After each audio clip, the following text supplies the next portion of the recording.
Presidente encargado, colegas asambleístas, medios de comunicación y pueblo ecuatoriano. Es importante el análisis de este informe para primer debate sobre la Ley Orgánica de Seguimiento, Cooperación e Implementación de las obligaciones internacionales del Estado ecuatoriano en materia de derechos humanos.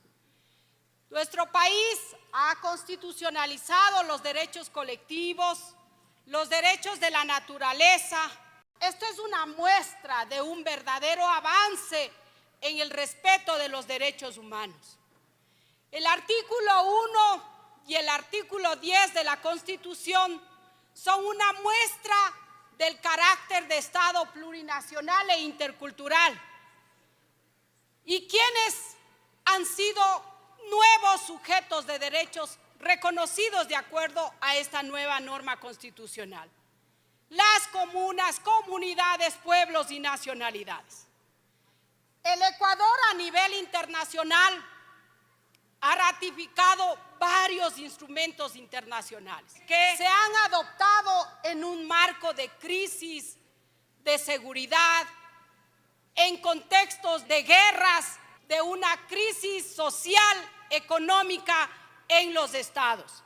En este marco a nivel internacional se han ratificado instrumentos muy importantes: la Carta de la Organización de los Estados Americanos, la Declaración Americana de Derechos y Deberes del Hombre, la Convención Americana sobre Derechos Humanos o Pacto de San José de Costa Rica, el Protocolo Adicional a la Convención Americana sobre Derechos Humanos, la Convención Interamericana para prevenir y sancionar la tortura, la Convención Interamericana para eliminar todas las formas de discriminación contra las personas con discapacidad, entre otros.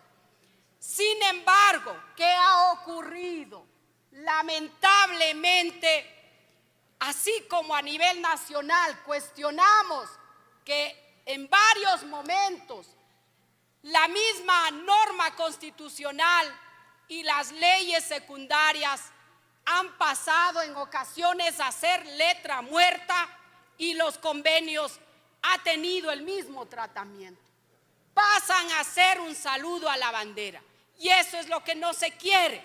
Si nuestro Estado ecuatoriano ha adoptado dichos instrumentos y más aún ha ratificado, lo que corresponde al Estado ecuatoriano es implementar cada uno de estos contenidos, de estos instrumentos internacionales. Por tanto, este proyecto de ley lo que hace precisamente es recoger todos estos compromisos internacionales, y es por ello que el objeto es establecer un sistema institucional de seguimiento, de cooperación e implementación eficaz y oportuna del cumplimiento de las obligaciones internacionales del Estado ecuatoriano en materias de derechos humanos. Hemos revisado que esta iniciativa tiene la finalidad de establecer los procedimientos y mecanismos institucionales para un eficaz y oportuno seguimiento, cooperación e implementación de las obligaciones del Estado ecuatoriano en materia de derechos humanos. Nuestra Constitución, en el artículo 11, se establece el ejercicio de los derechos, dice, se regirán por los siguientes principios. Uno de ellos es que los derechos se podrán ejercer, promover y exigir de forma individual y colectiva. También otro principio es que todas las personas son iguales y gozarán de los mismos derechos. Ninguna norma jurídica podrá restringir el contenido de los derechos, entre otros principios que son bastante importantes los contenidos en el artículo 11. Hemos revisado que esta propuesta de ley recoge, entre otros principios, los siguientes: pro ser humano, no restricción de derechos, aplicabilidad directa, y eso es un principio también constitucional que dice que en materia de derechos y garantías constitucionales, las servidoras y servidores públicos, administrativos o judiciales deberán aplicar la norma y la interpretación que más favorezca su efectiva vigencia. Un tema de suma importancia es que con este proyecto de ley se logrará el cumplimiento obligatorio de las sentencias de la Corte Interamericana de Derechos Humanos. Nosotros somos testigos de cuántas sentencias se han dictado a nivel del sistema interamericano. Sin embargo, si hacemos un seguimiento, vamos a ver que no se han cumplido a cabalidad estas sentencias. Una de ellas es el caso Sarayaku. Imagínense, se dictó en el año 2012. ¿Cuántos gobiernos ha pasado desde el 2012 hasta la presente fecha? ¿Y cuántos han cumplido? Ninguno, compañeros. Esa es la realidad.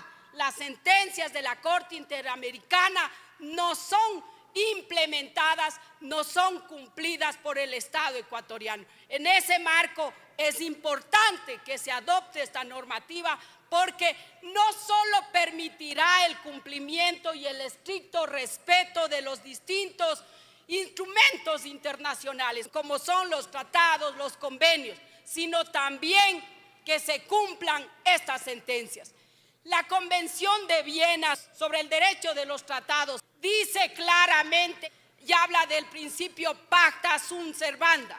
Todo tratado en vigor obliga a las partes y debe ser cumplido por ellas de buena fe, de manera que no tenemos por qué quizás cuestionar la adopción de esta ley, porque se supone que nuestros estados son signatarios de estos instrumentos internacionales y en cumplimiento a este principio contemplado en la Convención de Viena, estamos obligados de cumplir, porque si se supone que adoptamos y que ratificamos, lo hacemos de buena fe para actuar en todas nuestras acciones y cumpliendo y siendo respetuosos de cada uno de los derechos humanos. Por otro lado, no sería suficiente quizás esto. Es importante entender que en los últimos años ha habido un avance en la adopción de varios instrumentos internacionales y en la ratificación. Pero, ¿qué es lo que está ocurriendo? No hay un control de convencionalidad que deberíamos hacer todas las funciones del Estado. En este caso, el Ejecutivo, la función judicial y también esta primera función del Estado, realizar el control de convencionalidad. ¿Eso qué implica? Que para adoptar cualquier normativa secundaria, primero tenemos que atenernos a los instrumentos internacionales. Tiene un minuto, compañera. En ese sentido, decirles finalmente, nosotros, como parte de los pueblos indígenas milenarios, uno de los primeros instrumentos que se adoptó a nivel internacional es el convenio 169 de la OIT, de la Organización Internacional del Trabajo. En este instrumento, en el año de 1989, se reconoce por primera vez los derechos de los pueblos indígenas. Y no porque los estados fueron conscientes de la realidad de los pueblos indígenas, sino fue por una lucha constante y la posibilidad de adoptarse este instrumento a nivel del sistema de las Naciones Unidas permitió que a futuro se reforme la Constitución de la República del Ecuador y se plasme esos derechos en la Constitución. En este sentido, es importante y yo saludo esta iniciativa de empujar este instrumento legal que por fin va a posibilitar la implementación de cada uno de los derechos contenidos en los distintos instrumentos. Muchísimas gracias a todos. La asambleísta por la provincia de Bolívar, Mariana Yumbay, dijo que la ley busca brindar el seguimiento, cooperación e implementación del cumplimiento de las obligaciones del Estado ecuatoriano en derechos humanos. Hizo referencia al caso Sarayaku. Las sentencias de la Corte Interamericana no son cumplidas por el Estado ecuatoriano, dijo.